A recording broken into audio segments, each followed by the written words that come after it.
Chacun de nous a ses propres ambitions. Chacun de nous a ses propres projets. Donc si tu viens me voir, tu me dis que tu as ton projet de faire les jus. Moi aussi j'ai mon projet d'aller dans l'espace. Tu vois un peu? Donc ça va forcément créer un conflit. Où je vais me dire, pourquoi moi je dois rejoindre ton projet? C'est plutôt toi qui dois rejoindre mon projet. C'est plus charismatique d'aller dans l'espace. Au lieu de fabriquer les jus que les gens boivent. Tu vois le problème que ça cause?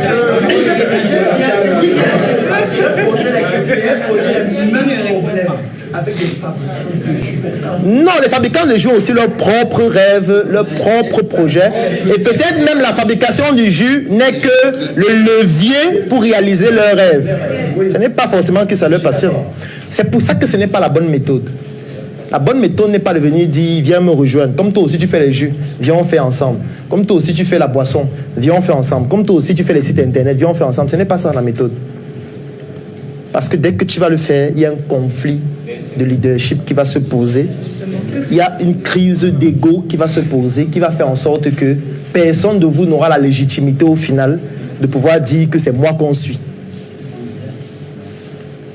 Ce qu'il faut faire, c'est d'identifier dans la population hétérogène le mélange homogène de personnes qui ont déjà les mêmes aspirations que vous.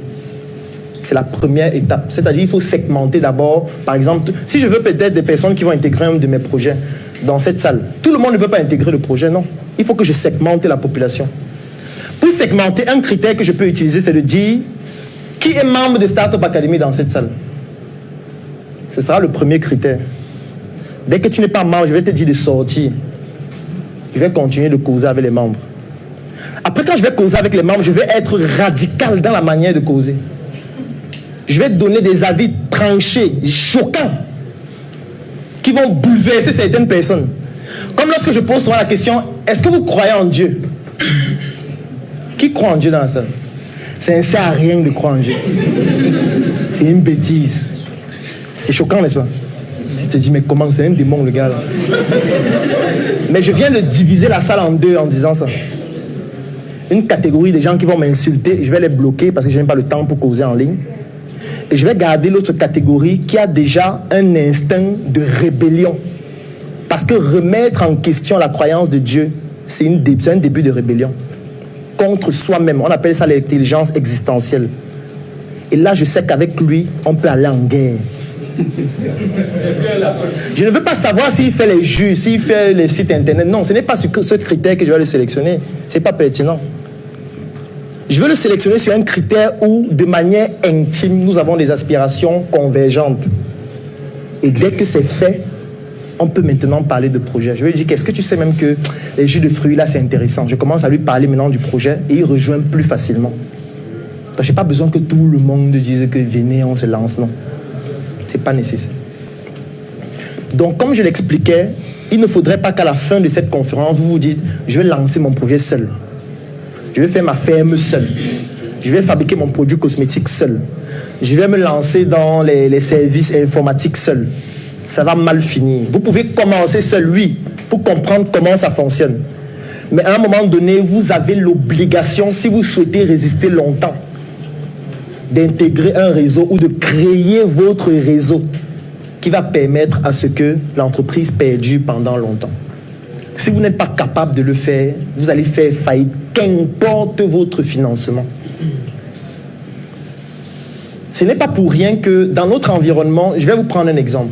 Lorsqu'on parle des banques dans notre pays, les banques toutes au Cameroun pratiquement sont des banques commerciales. Vous savez ce qu'on appelle une banque commerciale?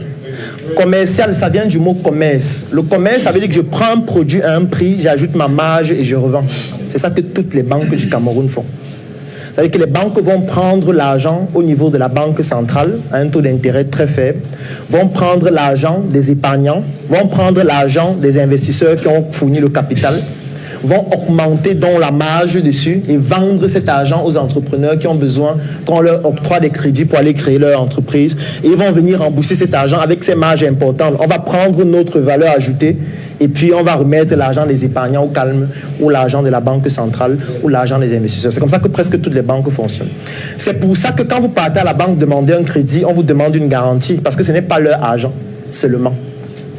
Donc il faut qu'on se rassure que si le projet ne fonctionne pas, on peut récupérer quelque chose qui va nous permettre d'entrer en possession au moins de l'équivalent de 2 fois l'argent même que vous avez pris parfois. C'est de ça qu'il s'agit. Sauf que la population au Cameroun est faite de plus de 60% de jeunes. Et vous connaissez combien de jeunes qui ont les titres fonciers? Vous connaissez combien de jeunes qui ont les maisons? Vous connaissez combien de jeunes qui ont des voitures qui ont une certaine valeur et qui peuvent donc avoir des crédits? Vous connaissez combien de jeunes qui ont des projets, qui ont un cash flow important? Parce que même si vous n'avez pas des valeurs immobilières, des biens, pour avoir un projet qui génère des revenus régulièrement et vous faites tourner cet argent dans votre compte, ces transactions financières-là permettent à la banque de vous octroyer un crédit, c'est possible aussi. Mais vous êtes combien à avoir toutes ces caractéristiques-là? Vous êtes très peu. Ce qui fait donc en sorte que le système bancaire exclut près de 62% de la population. C'est pour ça que nos pères fondateurs sur le plan économique ont compris qu'il était important de créer leur propre mafia parce que ça ne pouvait pas leur permettre de se développer. Et ils ont commencé cette mafia par la tontine. Moi, je connais des tontines qui tournent des milliards par mois. Des tontines où on cotise 100 millions chaque mois. Oui, il y en a des tontines, même ici à Douala. Ce n'est pas que c'est possible. Je vous parle des tontines qu'il y a ici à Douala. Je ne parle pas que c'est possible. Toi, tu dis que c'est possible. Moi, je te parle des tontines que je connais. Ce qui fait qu'il y a des tontines qui ont plus de cash flow que certaines banques. Je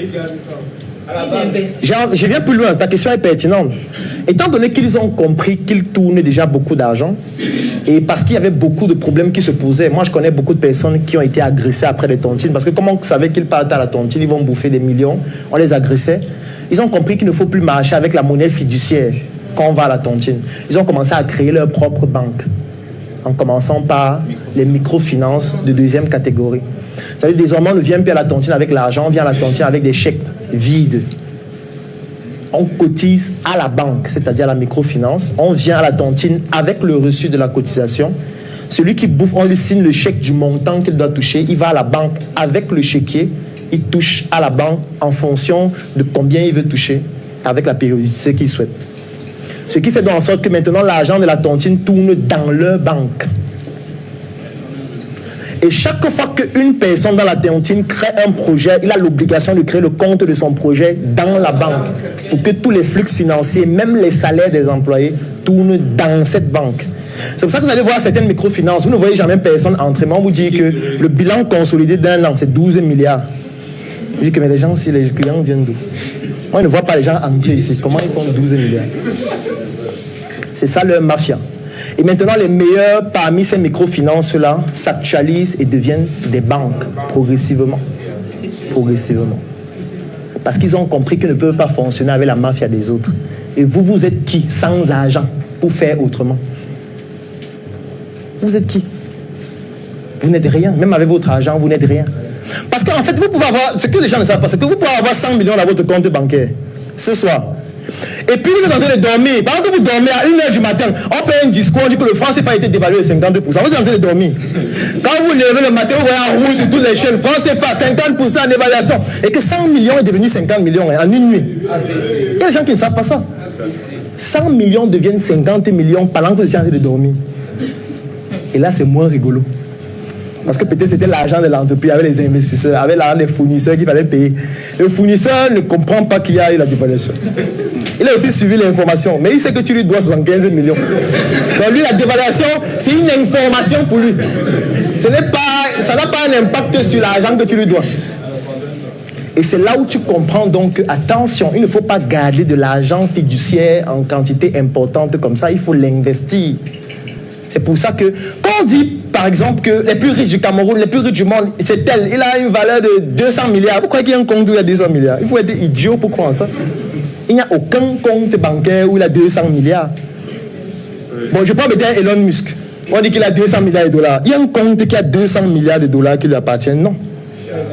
Ça représente juste la valeur de ses actions dans les entreprises qu'il a. Et lorsque ces actions-là sont valorisées, ça augmente la valorisation. C'est pour ça qu'on parle bien de la valeur et non de la monnaie fiduciaire comme si c'était les billets de banque. Parce qu'eux, ils ont compris que la monnaie varie fiduciaire en fonction des fluctuations, en fonction même de la spéculation. Parce qu'un président peut faire un discours, ça diminue la valeur de ton entreprise totalement. On peut décider dès demain qu'on va taxer telle matière première et ton entreprise utiliser la matière première là de manière fondamentale pour fabriquer son produit manufacturé. Directement, les coûts de production augmentent. Ou alors finalement, tu ne pourras plus fabriquer ton produit à cause de cette matière première qui a été trop taxée, qui fait en sorte que tu n'auras plus de marge si tu vends. Parce que si tu vends, tu vas vendre trop cher, les clients vont acheter les produits concurrents.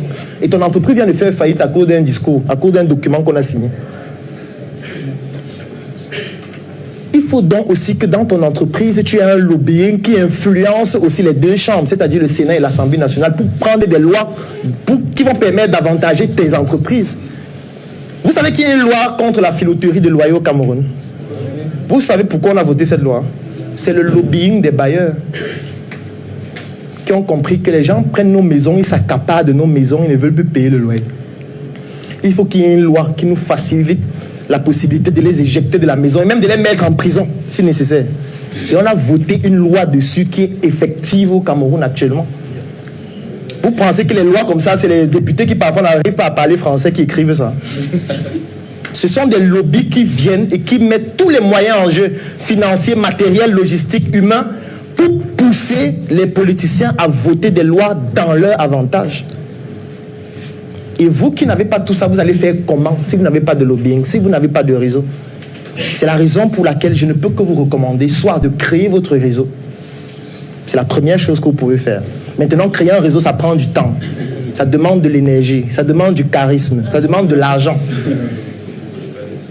Ça demande de la dextérité, ça demande du contenu, parce que vous devez être compétent pour convaincre des gens à intégrer votre réseau. Vous devez être capable de maintenir ces gens dans votre réseau sur une longue période. Vous devez être capable de développer des activités économiques dans le réseau pour permettre au réseau d'être rentable et de susciter de l'intérêt auprès d'autres personnes qui souhaiteraient intégrer aussi votre réseau. Donc ça, c'est... J'offre 3 mois d'accompagnement sur mesure gratuitement à tous les membres de la Startup Academy. La Startup Academy, c'est cette initiative qui a vu le jour en 2016 et qui est basée sur un trépied que nous appelons le trépied idéologique, qui comporte la sensibilisation en ce qui concerne l'entrepreneuriat, la formation sur tous les métiers et les secteurs d'activité qui tournent autour des opportunités d'affaires et enfin l'investissement dans des projets. Que vous soyez un débutant, un étudiant, un entrepreneur ou alors toute personne qui est intéressée par les affaires, durant cet accompagnement qui va durer 3 mois et qui est entièrement gratuit, vous allez bénéficier de notre retour d'expérience, de notre visibilité et surtout de nos stratégies qui vont permettre à votre projet de pouvoir décoller. Je vais laisser un lien dans la description de cette vidéo et en commentaire. Vous cliquez dessus, vous remplissez le formulaire pour pouvoir bénéficier en exclusivité de cet accompagnement gratuit sur mesure par rapport à votre activité qui va durer 3 mois. Rendez-vous à la Startup Academy.